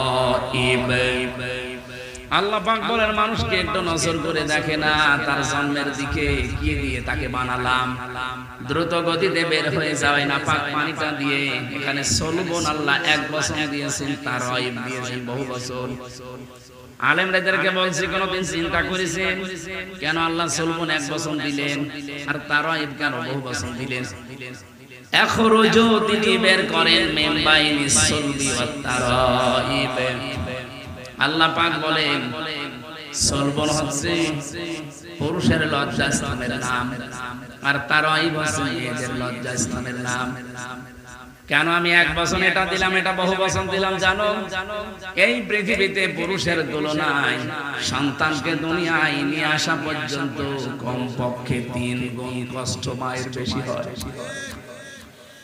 বাবার তো দায়িত্ব শুধু বিছানায় শেষ মায়ের এই কষ্টটা দুনিয়ায় আজ পর্যন্ত কেউ ভোগ করে না যে 10 মাস 10 দিন পেটে রাখা কোনো বাবা টের পেয়েছে না এটা শুধু মা টের পেয়েছে এই জন্য নবীজি আয়াতের দিকে তাকিয়ে মায়ের সম্মান একদম বাড়িয়ে দিয়েছেন 2 নম্বরে ডেলিভারির যে কষ্টটা বিজ্ঞান এখন এই কষ্ট পরিমাপ করেছে এই এদিকে পৃথিবীর প্রত্যেকটা জিনিস পরিমাপ করার যন্ত্র আছে এই যে কষ্ট পেলে মানুষ কিভাবে কষ্ট পায় আর কষ্ট কিভাবে মাপ দিতে হয় এর একটা যন্ত্র আছে ইউনিট বলা হয় পৃথিবীতে যত শক্তিশালী পুরুষ আমরা আছি সর্বোচ্চ 45 ডিগ্রি 45 ইউনিট কষ্ট আমরা সহ্য করতে পারি এর বেশি দিলে আপনি মরে যাবেন বিজ্ঞান এখন কম্পিউটারে দেখাচ্ছে এই পৃথিবীতে একটা মা দুনিয়ায় সন্তান নিয়ে আসতে 57 ইউনিট কষ্ট সহ্য করে পৃথিবীর কোন পুরুষ মারবে না এইজন্য মা বাপ যাদের আছে, বিশেষ করে মা যাদের আছে, দোয়া নেবেন তাদের কাছে, খেদমত করে খুশি রাখবেন। আমি সহ যারা আছি, দুনিয়া সব একদিকে, মা যেন একদিকে, বলেন আমিন। এরকম সন্তান হওয়া যাবে না, বলেন বলেন বলেন বলেন। এতে কত সন্তানের কারণে আজ মা এবং বাবা বাড়ি থেকে চলে যাচ্ছে, আলাদা হয়ে যাচ্ছে, খেয়ে থাকে না খেয়ে থাকে, আত্মহত্যা পর্যন্ত করে। কয়েকদিন আগে আপনারা রাজশাহীতে গেছেন, 4টার পরও লোকটা ট্রেনের উপরে মাথা দিয়ে মরে গেল। জীবনের উপরে কত ঘৃণা আসলে সন্তানদের কাছে সাপোর্ট একেবারে কতটুকু না পেলে আর জীবন রাখতে চায় না মানুষটা। 3 নম্বরে বিশ্বনবী জানিয়েছেন, সন্তান হবার পরে যে 2 বছর, এই 2 বছর পর্যন্ত যারা দুধ পান করায়, এটা দুনিয়ার কোনো বাবা আজও করায়নি। বাবা করাবে কি দিয়ে? আমার মেশিন পত্র আছে, দায়িত্ব আল্লাহ জানে মাকে দিয়েছেন। যদিও মায়ের দুধ পান করার দায়িত্বটা না, বাবারই দায়িত্ব। والوالدات يرضعن أولادهن حولين كاملين لمن أراد أن يتم الرضاعة। সূরা বাকারা 2 নম্বর পারা 17 নম্বর পৃষ্ঠার প্রথম নম্বর লাইনে 233 নম্বর আয়াতের প্রথম অংশে আছে। এটা তাফসিরে ফি জিলালিল কোরআনে তথ্যটা পাবেন। আল্লাহ পাক এখানে কিন্তু কোনো মেয়ে লোকের নাম দেয়নি। লিমান আরাদা আইয়ুতিম্মার রাদা, এটা মুযাক্কার শব্দ। যারা আরবি বোঝে, শব্দ ভাঙতে পারে, জিজ্ঞাসা করেন এটা মুআন্নাস না এটা মুযাক্কার। লিমান আরাদা আইয়ুতিম্মার রাদা, মুযাক্কার দিলেন কেন? অথচ এর আগে আল্লাহ 2 বছর দুধ পান করানোর দায়িত্বের কথা বলতে বলতে আল্লাহ মুযাক্কার দিলেন, মুআন্নাস না দিয়ে, মায়ের নাম না দিয়ে বাবার নাম দিয়েছেন। এই কারণে মা যদি সন্তানকে দুধ না পান করায় তার গুনাহ হবে না, এই দায়িত্বটা বাবার। কিন্তু বাবার যেহেতু জিনিসপত্র নেই, এই জন্য মা এটা পালন করে দেয়। আর মা যদি বলে যে আমি পালন করব না, আমি টাকা দেওয়া লাগবে, টাকা দিয়ে আপনাকে পান করানো লাগবে, এটা আমার মনে হয় মাইকে বলা ঠিক হচ্ছে না। কারণ আমার এই ছোট মেয়েটার বয়স এখন কেবল 8 মাস। ম্যাডাম যদি শুনে কালকে বলে হুজুর বাড়ি আসো, এইটারে দুধ পান করাবো, 5 লাখ টাকা দেওয়া লাগবে, কি বলবে না? এই জন্য মাইকে বলা আমার মনে হয় ভুল হয়ে গেল। তো আমি আজ জীবনে সম্মানিত মা বোনেরা, কোন মানুষ যদি সন্তানকে 1 ফোঁটা দুধ পান করায়, নবীজি বলেন একটা মরা মানুষ জীবিত করে দিলে যে সওয়াব পাওয়া যায়, মায়ের আমলনামায় আল্লাহ এই সওয়াব দান করে। এই যে 3টা কারণে, পেটে নেওয়ার কষ্ট, ডেলিভারির কষ্ট এবং সন্তানকে দুধ খাওয়ানোর কষ্ট, দুনিয়ার কোনো বাবা আজ পর্যন্ত টের পায়নি, শুধু মা টের পেয়েছে। বিজ্ঞান এখন দেখিয়ে দিচ্ছে বাবার এই বীর যদি আমার আল্লাহ 4টা জিনিস বানিয়েছে, চুল, রগ, হাড় আর পর্দা। মায়ের নাপাক পানি দিয়ে আল্লাহ আরো 4টা জিনিস বানায়, রক্ত, গোশত, চর্বি আর চামড়া। 4-8টা জিনিস এক হলে আমার আল্লাহ নিজের সিদ্ধান্তে আরো 5টা জিনিস দয়া করে দান করেন। ওয়াজাআলা লাকুমুস সামআ ওয়াল আবসারা ওয়াল আফইদা। সূরা নাহলের ভেতরে আছে 78 নম্বর আয়াতের মাঝের অংশে পাবেন। 14 নম্বর পারার 14 নম্বর পৃষ্ঠার 13 নম্বর লাইনে আছে। এটাও ফি জিলালিল কোরআনে আছে। আল্লাহ বলেন শ্রবণ শক্তি, দর্শন শক্তি, বাক শক্তি, আকল শক্তি আর ঘ্রাণ শক্তি, এই 5টা আমি আল্লাহ আমার রব নামের কারণে তোকে দিয়েছি। 8, 5, 13টা জিনিস যখন এক হয়ে যায়, আস্তে করে আল্লাহু আখরাজাকুম মিন বুতুনি উম্মাহাতিকুম লা তা'লামুনা শাইআ। মায়ের পেট থেকে বাচ্চার আকারে আস্তে করে বের করে নিয়ে আসি, যখন কোনো আওয়াজ করা বা কোনো কিছু বোঝার মতো বলার মতো ক্ষমতা তোমার ছিল। আজ একটু কিছু পেয়েই বলছো না সিদ্ধান্ত, নারী আমার দেহ আমার সিদ্ধান্ত আমার। এজন্য আমরা এই মাহফিল থেকে আহ্বান জানাই, যদিও সারা দেশের আলেমরা মুসলমানেরা অলরেডি এটাকে প্রত্যাখ্যান করেছে, আমরা চাই 92 থেকে 96 ভাগ মুসলমানের এই দেশে ইসলাম বিরোধী কোনো আইন যেন সামনে নিয়ে আসার দুঃসাহস না দেখায়। রিপোর্ট মানা দূরের কথা, ওটাকে আমরা কমিশনই মানি না। কমিশন আমরা মানবো এই দেশে মহিলা যা আছে সবার কাছে আপনি স্বাক্ষর নেন, ওই কয়টা হিজড়ার কাছে স্বাক্ষর নেবেন কোন কারণে? ওগুলো কি মহিলা? এখানে যারা এসেছেন আমার মনে হয় মাইকে আমরা ডাক দেই যে পুরুষ মানুষ যারা আছেন আসেন, পুরুষের প্যান্ডেলে বসেন, মহিলা যারা আছেন মহিলা প্যান্ডেলে চলে যান। আর ওই যেগুলো বিড়ি খেয়ে বেড়াচ্ছে ওইগুলোকে কোন প্যান্ডেলে পাঠাবো? ওগুলো তো মহিলাও না, এগুলো হিজড়া। 10 জন মহিলা যে রিপোর্ট দিয়েছে নারী কমিশনে, আমি দেখলাম ওগুলো চেহারার দিকে তাকিয়ে টেলিভিশনে, বলে একটাও মহিলার মতো লাগে না, কারণ ওদের কাটিং পাল্টিয়ে গেছে। বাকিটা বললাম না। এই জন্য আমরা চাই আগামীতে আমাদের একটু নাড়া দিয়ে দেখলেন যে মানে কিনা, মানা দূরের কথা, কোরআনের 10টা আয়াতের বিরুদ্ধে চলে গেছে ওদের এই বক্তব্য। 10টা না, কোরআনের একটা অক্ষর যদি এদেশে কেউ পাল্টাতে চায় বিসমিল্লাহ ছাড়া কবর দেওয়া হবে, কারণ ওর বিসমিল্লাহ বলা তো জায়েজ। কোরআনের একটা অক্ষর পাল্টাতে চাইলে এই লোকটা কাফের, কাফেরের জন্য বিসমিল্লাহি ওয়া আলা মিল্লাতি রাসূলিল্লাহ বলা জায়েজ আছে। এজন্য সাবধান হবে। অনেকে বিভিন্ন কায়দায় সামনে এগিয়ে আসার চেষ্টায় আছে, এটা বাদ দেবে। আমি যে কথা বলেছিলাম নবীদের নাম যারা পাল্টিয়েছে, এদেশের আলেমদের নাম যারা পাল্টিয়েছে, এই মানুষগুলো যদি এখনো পর্যন্ত তাওবা না করে ওরা জালেম হয়ে মরবে।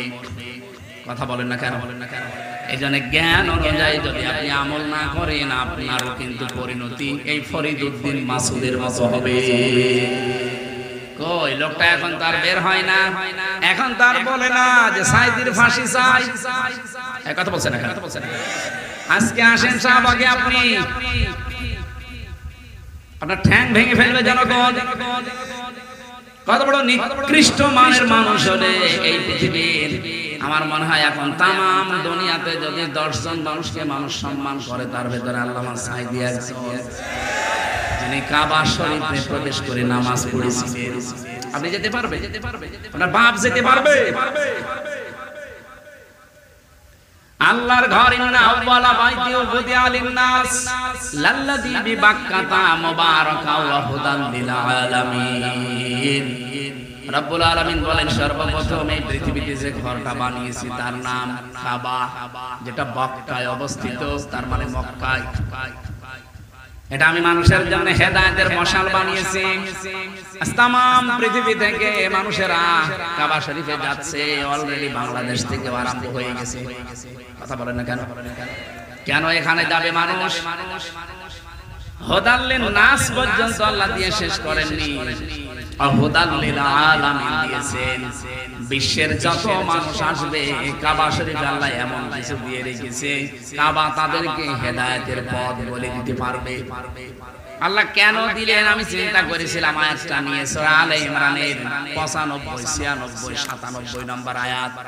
আল্লাহ রাব্বুল আলামিন বলেন ওমান দাখালাহু না ফিহি আয়াতুম বাজ্জিনাতুম মাকামু ইব্রাহিম ওমান দাখালাহু কানা আমিনা ইলা আখিরি আয়াত। একটু ভালো করে খেয়াল করেন ভাই, এদিকে তাকান। ফিহি আয়াতুম বাজ্জিনাত মাকামু ইব্রাহিম, এর ভেতরে আল্লাহর অনেক নিদর্শন আছে। এই কাবার এরিয়া থেকে শুরু করে বিভিন্ন জায়গায় আল্লাহ নিদর্শনগুলো ছড়িয়ে রেখেছেন। তার অন্যতম নিদর্শন মাকামু ইব্রাহিম। হযরত ইব্রাহিম কাবা শরীফ বানানোর সময় যেটা লিফট হিসাবে ব্যবহার করেছিলেন, এখনো পর্যন্ত কাবা শরীফের পাশে সেটা আছে, মানুষ ওখানে নামাজ পড়ে। কি আপনারা জানেন কেউ? ওমান দাখালাহু কানা আমিনা, এইটা বলার জন্য আমি এই পর্যন্ত আসলাম। এদিকে তাকান। ওমান দাখালাহু কানা আমিনা, কেউ যদি এই কাবায় প্রবেশ করে আল্লাহ তাকে নিরাপত্তা দিয়ে দেয়। বাংলার মানুষেরা বলেন তো এই বাংলাদেশ কি কাবা শরীফ? এত আস্তে বলেন, বলেন বলেন বলেন। আমরা আজ যে নিরাপত্তায় ভুগছি, নিরাপত্তাহীনতায় ভুগতেছি, এটা নিরাপত্তার বেষ্টন দিতে কি লাগবে? আল্লাহ যে কাবার নাম কিছু প্রশংসামূলক কথা বলার পরে যে কি বলছিলেন, ইন্না আউওয়ালা বাইতি উদিয়া লিন-নাস লাল্লাযী বিবাক্কাতা মুবারাক ওয়া হুদাল লিল আলামিন ফিহি আয়াতুম বাজ্জিনাতুন মাকামু ইব্রাহিম। এরপরে দিয়েছেন কি, ওয়া মান দাখালাহু কানা আমিনা। এখানে যদি কেউ প্রবেশ করে তাকে নিরাপত্তা দিয়ে দেয় কে? এবার আমার প্রশ্ন করার পরে আমি আলেমদেরকে জবাব চাই, কেন কাবা শরীফের এরিয়াতে প্রবেশ করলে আল্লাহ নিরাপত্তা দিয়ে দেয়, কাবার বাইরে যান দেখেন সেখানে ছিনতাই হয়, চুরি হয়, ডাকাতি হয়। আমি নিজে তো সাক্ষী, বহু দিয়েছিলাম। কিন্তু কাবার এরিয়ার ভেতরে প্রবেশ করলে আপনি নিরাপত্তা পেয়ে যাবেন। বহু চিন্তা ভাবনা করে আমার এই মেধায় একটা জিনিস ধরা পড়েছে, কাবার এরিয়ার ভেতরে কোনো শিরিক নেই। যারা জানে যায় জিজ্ঞাসা করেন তো, কাবার এরিয়ার ভেতরে কোনো শিরিক পাবেন না। কোরআনে কারিমে আল্লাহ সূরা আনআমের ৮২ নম্বর আয়াতে জানিয়েছেন, আল্লাযীনা আমানু ওয়া লাম ইয়ালবিসু ঈমানাহুম বিযুলমিন উলাইকা লাহুমুল আমন ইলা আখির আয়াত। যারা ঈমান আনবে এবং ঈমানের সাথে জুলুম, এখানে জুলুম মানে শিরিক, ঈমানের সাথে যারা শিরিক মিশ্রণ করবে না, রব্বুল আলামিন বলেন উলাইকা লাহুমুল আমন, এই মানুষগুলো আমি আল্লাহর পক্ষ থেকে নিরাপত্তার হকদার। তাহলে আল্লাহর পক্ষ থেকে যদি আজ নিরাপত্তা দিতে হয় বাংলাদেশকে, যেহেতু কাবা শরীফ না, কাবার মতো যদি আমরা নিরাপত্তার বেষ্টনী দিতে চাই, ঈমান আমাদের যায় আছে, শিরিক থাকা চলবে না। আমার কথার অর্থ আমার মনে হয় আপনি বুঝেছেন। এদেশের মানুষের ঈমান যা আছে, ঈমানের ভেতরে শিরিক থাকলে আল্লাহ নিরাপত্তা দেবে? বলেন বলেন। আজ আমাদের প্রতিবেশী নামে কলঙ্ক, এদের কাছ থেকে আমরা নিরাপত্তাহীনতায় ভুগি। পাকিস্তানের সাথে মাইর খেয়ে এখন এটা আমাদের দিকে চোখ রাঙাচ্ছে, সেই মাছ না পেয়ে সিপে কামড় দিচ্ছে। এই জন্য আমরা আয়াতও পড়েছি ওই রকম, আজকে জবাব দেব কোরআনের আয়াত দিয়ে ইনশাআল্লাহ। ভালো করে শুনবেন ভাই, ডিস্টার্ব হচ্ছে কারো? একটু অ্যাক্টিভ হয়ে শুনুন। এই দেশটাকে আপনি আমেরিকার কাছে, চীনের কাছে, রাশিয়ার কাছে, ভারতের কাছে নিরাপত্তা চেয়ে জীবনেও পাবেন না। নিরাপত্তা শুধুমাত্র দিতে পারে আমাদেরকে গণেশ, দুর্গা। কে? আরে ভাই, অন্য ধর্মের যারা আছে তারা নাই বলুন যে হ্যাঁ আমাদের নিরাপত্তা আমাদের গণেশে দেবে, আমাদের দুর্গায় দেবে, সরস্বতী দেবে দিক। আমরা যারা ৯২-৯৩ ভাগ মুসলমান, বলেন আমাদেরকে নিরাপত্তা একমাত্র দিতে পারে কে? নিরাপত্তা দিতে পারে যেহেতু আল্লাহ ওনার ঘোষণা এটা, যারা ঈমানের সাথে শিরিক মিশ্রণ করে না তারাই নিরাপত্তার হকদার। এজন্য আমরা বাংলাদেশকে শিরিক মুক্ত করতে চাই। এদেশে একটা প্রকাশ্য শিরিক চলছে, সকল ক্ষমতার উৎস জনগণ, এটা একটা শিরিক। কি কথা বলছেন? আন্নাল কুওয়াতা লিল্লাহি জামিআ, ক্ষমতার উৎস কে? এটাকে যারা না মেনে বলেন ক্ষমতার উৎস জনগণ, আপনি কিন্তু শিরিক করলেন। আর শিরিক করলে মানুষ তো মুশরিক হয়ে যায়। এক কথা বলছেন এখানে, এক কথায় জবাব শোনেন, আল্লাহ যেটা পারে ওইটা অন্য কেউ পারে, এই বিশ্বাস করার নাম শিরিক। আর এই শিরিকটা বাংলাদেশে আর ভারতে বেশি। আমি বিশ্বের বহু দেশে ঘুরেছি, কোন দেশে এই শিরিকটা পাইনি, এই দেশে সবচেয়ে বেশি এটা পাওয়া যাচ্ছে। আল্লাহ যেটা পারে ওটা অন্য কেউ পারে। বলেন বলেন বলেন। যদি কেউ মনে করেন যে না পারে, তাহলে আপনি শিরিক করে ফেলেছেন অলরেডি। আর শিরিক করলে আপনি মুশরিক। সব গুনাহ আল্লাহ মাফ করে দেবে, কোরআনে জানিয়েছেন, কিন্তু শিরিকের গুনাহ মাফ হবে না। وقدمنا إلى ما عملوا من عمل فجعلناه هباء منثورا। এই পৃথিবীতে যারা শিরিক মিশরিক আমল নিয়ে আসবে ধুলি কণার মতো ওদের মুখের উপরে নিক্ষেপ করব। খুলনাবাসী, এটা আমার বিভাগ, বাড়ি আমার কুষ্টিয়া। এই বিভাগের সন্তান আমি গর্ব করি সারা বাংলাদেশে যে আমার বিভাগের নাম খুলনা। এই বিভাগে অন্তত শিরিক আমরা চলতে দেব না। হ্যাঁ, কথা বলে না কেন? আমি সারা দেশের মানুষের ঘর ছেয়ে বেড়াই আর আমার ঘরে খ্যাট নেই। এই দেশের সবচেয়ে বেশি শিরিক হয় চট্টগ্রাম বিভাগে, এরপরে সবচেয়ে বেশি শিরিক হয় ময়মনসিংহ বিভাগে, এরপরে 3 নম্বরে আছে আমরা শিরিক হতে দেব না। এই দেশে কেউ যেন শিরিক না করে মাজারের নামে, বাবার নামে। হ্যাঁ, কথা বলেন না কেন? এমনকি আল্লাহর একজন আলী খান জাহান আলী, তার মাজারেও অনেকে শিরিক করছে। এটা বাগেরহাটের মানুষের জন্য দরকার হয় শিরিক বন্ধ করে দেওয়া, দরকার আইন পাশ করে শিরিক গুলো বন্ধ করেন। এই খুলনা বিভাগের যত জায়গায় মাজার আছে, মাজারগুলো সম্মানের জায়গা, সম্মানে থাকবে, তাহলে সেখানে যে আপনি শিরিক করবেন কেন? এই বিভাগে জন্ম নিয়ে যেমন আমার গর্ব হয়, আমার আফসোস একটা আছে, কারণ আমার বাড়ি যেখানে, সারা পৃথিবীতে একটাই মাত্র জায়গা যেখানে নিরাপদে গাঁজা খাওয়া যায়, লালনের মাজা। পুলিশ পাহারা দিয়ে গাঁজা খাওয়ায়। এটা আমার আফসোস লাগে, আল্লাহ এমন জেলায় আমি আসলাম। আমার ভাইরা, আমি যে কথা বলেছিলাম ভালো করে শুনেন, জ্ঞান অনুযায়ী আমল না করলে কিন্তু আপনি নিরাপত্তায় থাকতে পারবেন না। সুতরাং এই দেশে আমরা আর কাউকে শিরিক করতে দেব না। ক্ষমতার উৎস একমাত্র আল্লাহ, এটা আমরা প্রমাণ সামনে করেই ছাড়বো ইনশাআল্লাহ। কথার অর্থ যদি বোঝেন, আমি আর কিছু নামলাম না। যারা আজ বিভিন্ন কায়দা কৌশল করছেন মানুষের মন পাওয়ার জন্য, জীবনেও মন পাবেন না। কারণ মানুষকে বানিয়েছে আল্লাহ, মানুষের মনও বানিয়েছে আমার আল্লাহ। এদেশের মানুষ এখন অলরেডি বুঝে ফেলেছে যে এই দেশকে নিরাপত্তার বেষ্টনী দেওয়ার জন্য ইসলাম ছাড়া বিকল্প নেই।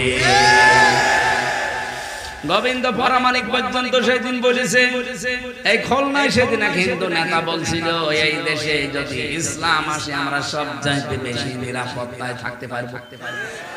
সুতরাং অন্য ধর্মের মানুষ এখন বুঝে ফেলেছে যে মানুষের তৈরি করা আইনে এখন আর শান্তি নেই, শান্তি আসতে পারে শুধুমাত্র আমার আল্লাহর তৈরি করা আইনে।